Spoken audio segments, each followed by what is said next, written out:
Tukaj me zanimalo, sem gledal, kot pravim, sem pred podcastom gledal malo tvoje videote in si že parkrat prej omenil Pink Floyd in te psihedelični efekti. Tudi recimo v tvojih videoposnetkih se ful vidi teh psihedeličnih efektov, a tu je bilo direkt inspiracija s Pink Floydov, ali si vlekel kje drugje? Ja, mislim, jaz sem tudi to tel malo predebatirati s tabo, ker iskreno me žalosti, da je velika tabu tema v Sloveniji, sploh med starejšo generacijo, ta tudi terapija psihedelike. Aha, okay. In ne vem, koliko si ozaveščen v zvezi s tem, ampak nekaj poznam, ja.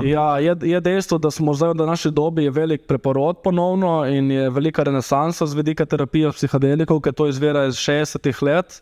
Je zanimivo, kako je zgodovina malo, ne? Kako se to se izvira iz 60-ih let na Harvardu in vseh teh eksperimentov, ki so delali. Na Netflixu. Na Netflixu, to sem ti reči. How to change your mind, ne? Je ful dobra serija, ne? Jaz, če si laik, če ne veš nič o te tematike, če si odprt in te zanima, mislim, da te dokumentarce na Netflixu. Jaz sem pregledal milijon teh stvari in ti povem, da če si laik in te zanima, je to najboljša stvar. Ker tam, ko vidiš te terapije, starejši ljudje, kako se vlažejo na kavč, kako jim dajo tiste prevezane oči, kako se potem potopijo v te svet in raziskujejo sama sebe skozi te terapije in terapevte, ki imajo zraven, ki držijo za roka. To mene res žalosti, da je taka tabu tema in da se o tem premalo govori. Sicer je par zelo dobrih člankov tudi na RTV-ju in v različnih drugih medijah v Sloveniji, ker recimo v Švici in na Nizozemskem je to zdaj v velikem zagonu in tam imaš res te stvari, institucije, ki se res ukvarjajo s tem na res znanstvenem, globokem področju in to mislim, da v Sloveniji manjka. Čeprav je med našo generacijo je neka ozaveščenost, in tako da jaz imam srečo, da sam med takimi ljudmi in jaz tudi poznam takih posameznikov, ker tudi tu raziskujejo, so imeli že osebne izkušnje in to. In se mi zdi fajn, da se tudi zmeraj več o tega govori, ne. Nisem vedel, da si toliko v teh psihedelikih, se mi zdi fajn, se pravim, če kdo to ne pozna in ne pozna zgodovine, ker recimo to, da imamo mi take tabu poglede na te stvari, ali jih zgodovina, ne, ki so jih v 70-ih, konc 60-ih, 70-ih. Ja, bilo to strani vlade je bilo to pole dejansko. Ja, in so jih klasificirali kot droge in zdravila, ki te naredijo na um. To je izredno občutljiva tematika, ni vse črno-belo, to je res kompleksno in jaz bi to rad... Hkrati je tudi ful enih pozitivnih efektov na zdravje. Nisem zdaj spet tako ekstremno toliko v temu, da ne bo izpadel, ko ne vem kinem. Ja, predvsem bi si želel, da je neka ozaveščenost v zvezi s tem in da ni tak ignorantski pogled na to, ne. Ker jaz sem probal s temi stvarmi že recimo svojo mamo govoriti in to je res tak oskoleden pogled in sem rekel, a si lahko prosim prebereš, če se lahko pripravljena poslušati malo in ni in to mene res žalosti, ker dejansko je ogromno ljudi na tem svetu, ki bi jim to zelo pomagalo, ne. Ja. Je pa zelo subjektivno. Ja, subjektivno je ful. Madoro, sej na ozaveščenju se pa dosti naredi, ne. Sej recimo Michael Pollan, Madoro knjigu, ne, po kateri je bila zdaj ta Netflix serija, zdaj recimo Andrew Huberman, ki je tudi eden izmed največjih znanstvenikov, zdaj je naredil 2 epizodi, eno od psilocybina in drugo MDMA. Tako da on kot eden izmed največjih znanstvenikov oziroma strokovnjakov z tega področja tudi govori o tega, ne? Tako da se dohaja ta premik naprej, ampak vprašanje, kdaj bo to...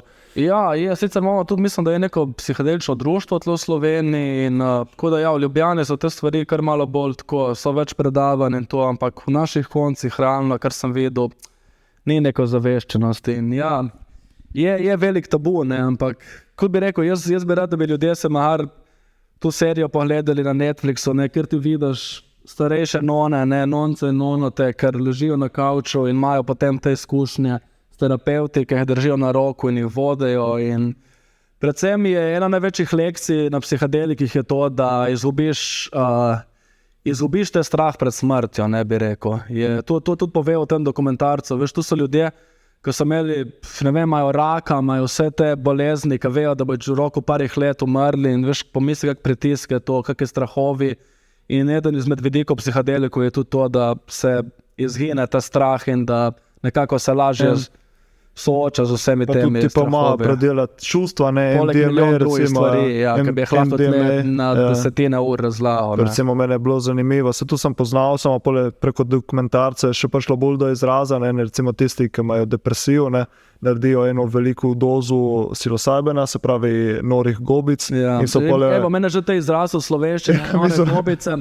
Ma prav Magic te- mushrooms, ne, Ja, samo magic pač- mushroom, mislim, čudežne hobe je že malo tako, ampak nore hobe je že te vidiš pridihne, ok, zdaj bom pojedel te hobe, se mi bo zmešalo. No, in že Ampak tle v recimo, Sloveniji ja, je te, ja, že v ampak- slovenščini z tega vidika je problem. ampak ironično, ne, Ja. velika doza norih gobic, po veliki večini primerov pozdravi depresijo. Ne. In pač imaš ta abstrakten pogled na te stvari, ne, se pravi, Ja, oziroma mislim, to so bipolaren pogled na te stvari. Ne. na pravi način so to izredno zdravilne rastline, bi jaz rekel. Ne, in med našo generacijo mislim, da je kar dobra zaveščenost in tako, ne, ampak manjka še. Ne. Mene mi res, ne, me kar žalosti. Ne. Tudi, tako, ne vem, tudi ljudje, ki se bomo mislili tle take debate, ampak mi je res žalosten, da je tak osko gledan, bi rekel, ignorantski in predvsem tak zatrt pogled na te stvari. Ne. Hkrati pa treba imeti tak, Ker smo v 21. stoletju in 23. Pa moraš definitivno moraš imeti imeti. respekt. Ja.